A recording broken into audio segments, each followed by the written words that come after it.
and thank you for coming back to C&J Auto Techs. We're here today to diagnose a squeaky noise, which most cars have after the rain. This right up here is a Mercedes, your typical V8, and it has a squeak when you turn it on, very, very mild.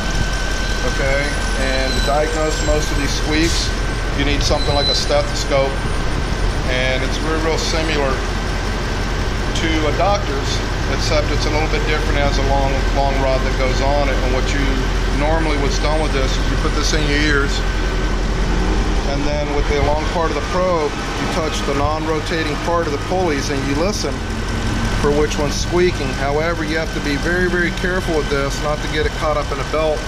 I've seen some inexperienced techs and some private owners that have actually been injured by something like this, because it'll actually shoot it through you and actually go through your arm, or it can actually put it through the hood.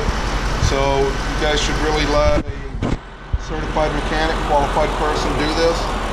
And then upon further inspection, down up over here, what's making the noise is the actual tensioner pulley down here. The actual tensioner pulley where the flashlight's at. And what that is, that's responsible for keeping the automatic tension on the belt, and it moves back and forth. And it actually has a little gauge on it, and it actually has an end of life. As the spring gets weaker, what will happen is that'll move out, and then the noise is actually from the tensioner squealing back and forth. Again, folks, you know, my hat's off to all of you guys that want to do this stuff, but please be careful what you're doing. It can be dangerous. It can actually take your life.